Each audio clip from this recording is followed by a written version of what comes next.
No, he doesn't. You know, he's sort of sold off his bits now. He's going to have a quick look around Whiterun, but you know, he doesn't really want to stay here much longer. He sort of wants to get back out on the road and get moving. He really doesn't want to stay here for too long. Oh, lavender. We can certainly use that for... He needs to find an alchemy table. He's got some ingredients that he might be able to mash together. Of course, he's never you know, all these ingredients he's collecting, he's never used them before. Some of these are quite unique to Skyrim, I'd probably imagine, and he's worked with more Somerset Isles. Okay, so he's not really interested in what they're talking about. Again, loner, doesn't really want to get involved with anyone around here. This place looks interesting. What is this? It's the Hall of the Dead. Okay, that's certainly one place he wants to stay away from, preferably while he's still alive. That's almost, I guess you could almost see that as a bad omen. Him going over there, that's a bit of an omen. Temple of Kinnereth. Well, he's not really one for religious matters and such. He doesn't believe in really any of the gods. They haven't really done much for him. So, right? Why on earth are you telling me? I don't care. Oh, that's interesting. Have they got a shrine of Kinnereth? You know, it might not. There we go. It might not hurt. Not the gods have really smiled upon him, but it's not going to hurt to go to the old shrine and, you know, have a little prayer. Oh, he's a priest. Okay. So just odd place for you to be eating your lunch in front of these wounded people that are probably either dying or sick. That's quite sick in its own right. That weird woman. Why on earth is she doing that? her her lunch spot's in question. Wow, that is quite a mighty tree right there. That's rather. Right, why do you people keep talking to me? Honestly, why? That is a mighty tree right there. It's a shame, isn't it?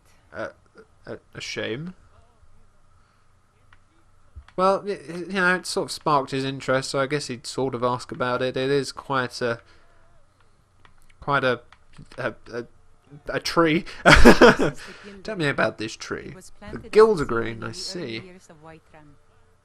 This was grown from a seedling. I can imagine it's taken many years for this to grow to this size.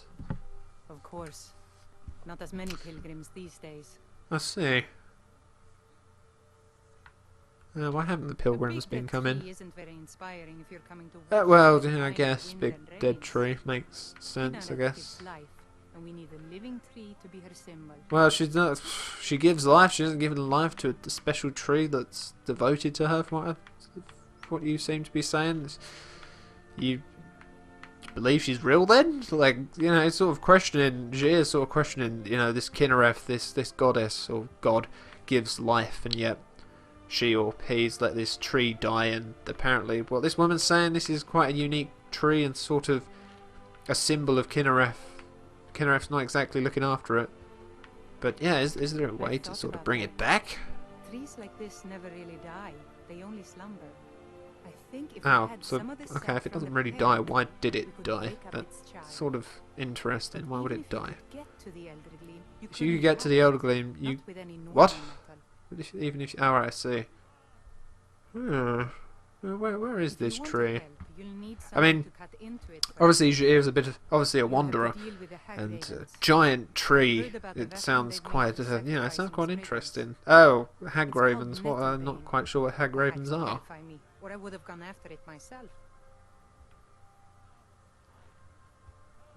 Well, good luck with that. He's certainly not interested in putting his own life at risk, unless money is involved. And that may make him sort of sound like he's inconsiderate, but if you sort of put it in terms of him, that nobody's helped him out in his life, so he sort of has the, you know, he goes along with the idea of, if no one's helped me out, why should I help someone else out?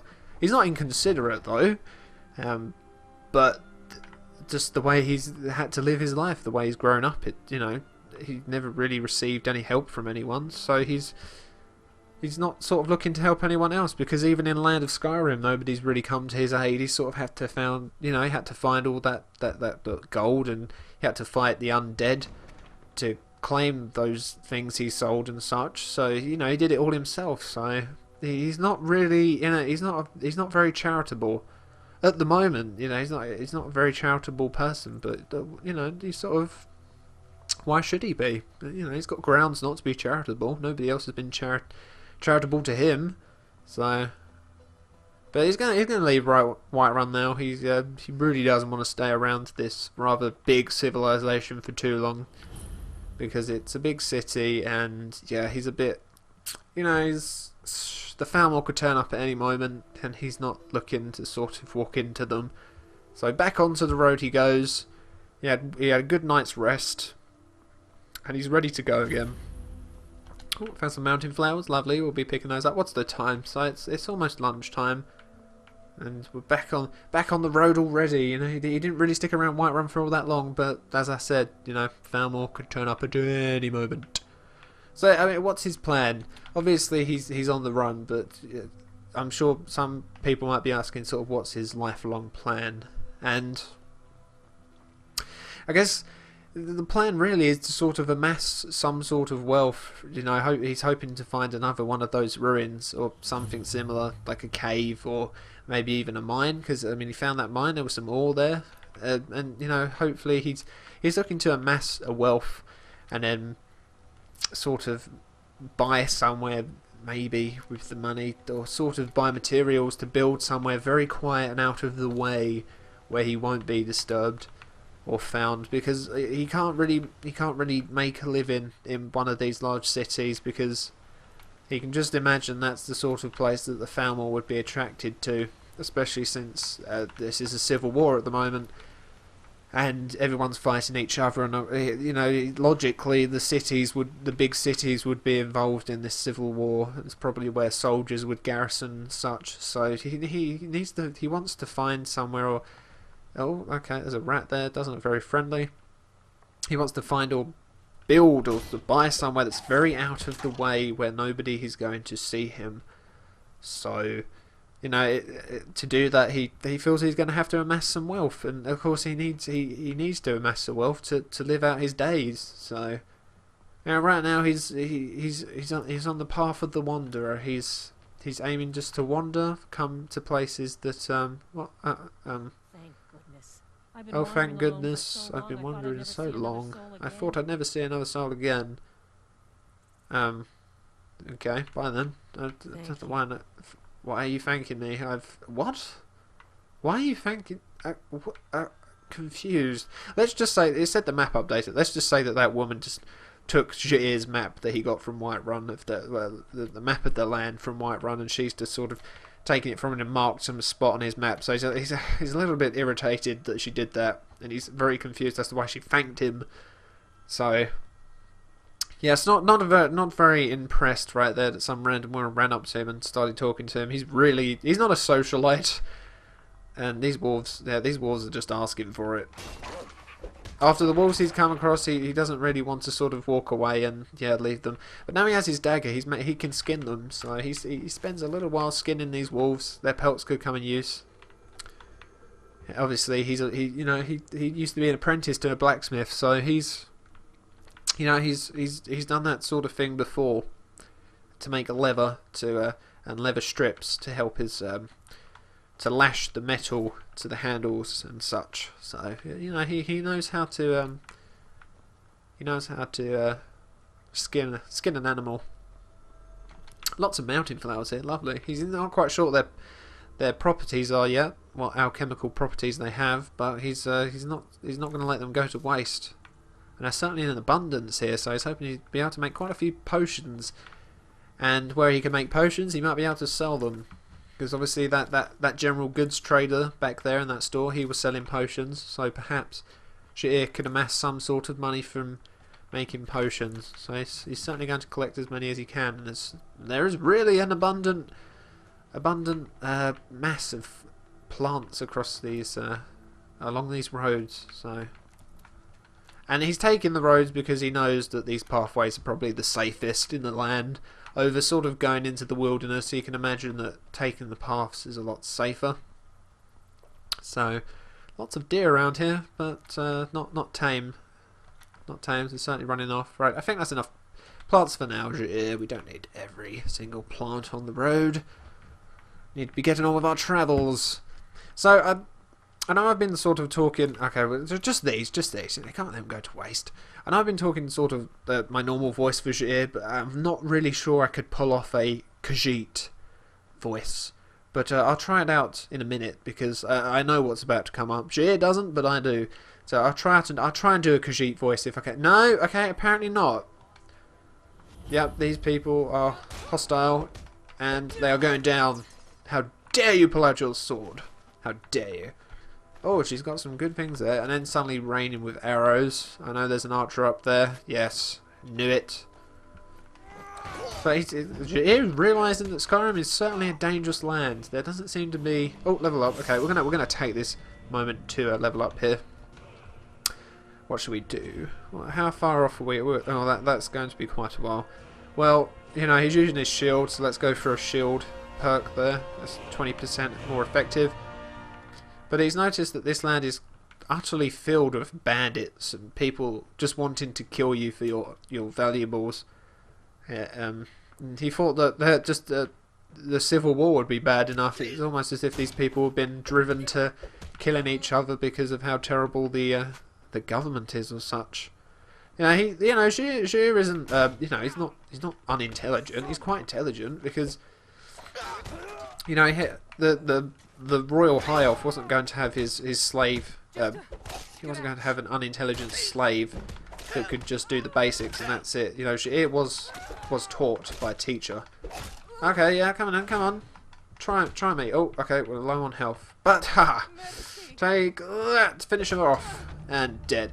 But yes, you know, he wasn't going to have a thick, as it were, a thick slave. You know, he wanted one that was to some degree intelligent. And oh, okay, this armor's looking much stronger, so we will be taking that and removing our armor.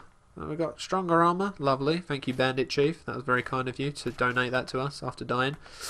Well, now he's looking much.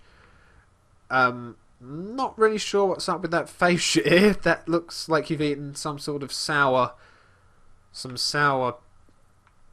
I don't know. It looks like you've eaten something sour. You've got something in your eyes, but he's still looking pretty. You know, he's looking pretty badass. Let's just say that. And he's still got his pouch, which is good because he needs that for his plants. But yes, he's not unintelligent. He was taught by oh, let's not let this food go to waste. This is might be able to use this. Yeah, he's not unintelligent. He was taught by a family teacher, and very strict one at that. So he certainly had to concentrate. Otherwise, he was whacked with a cane. Obviously, being a slave, they weren't. The family teacher wasn't afraid to hit him. So. But he learned how to read, and he learned how to obviously do math and all of those sorts of things, and also learned quite a degree about politics. Not so much from the teacher, but just from following his master. You know, to all of the different meetings he had to attend because he was royalty. You know, he was a member of the family. He had some stake in politics, so you know, Jair was sort of there when he was doing his political meetings and political agendas. So he learned quite a bit about politics as well. So, and from what he's heard, his view on the Civil War is this Ulfric Stormcloak the pirates were talking about. He finds him absolutely farcical, and that he sees him as never being able to succeed in this quest to claim the land for the Nords back from the Imperials, because he knows that the Imperials are very okay. Well, I know that's a skill book, but Jair just wanted to check it out because it looked interesting. But yeah, we got a skill. We went up in archery. Not like we'll use it that much, but oh, iron ingots, lovely. And oh, okay. Well, he can tell that it's in some manner enchanted, so he's going to take it, and that one as well. Although we don't really need that, and that one because that might sell for a bit. But this quest that Ulfric Stormcloak is on to you know, claim the land back, he knows that the Imperials are very organised and that they bring a balance to the lands, and that they're most certainly not the problem with Skyrim. In fact, that to him, from what he knows, he finds that they probably bring wealth and such to Skyrim. You know, a balance, as I said, and this Ulfric Stormcloak, if he really cared about his people, then would he really be killing his own High King, who is part of Skyrim? He's a Nord. He was a Nord.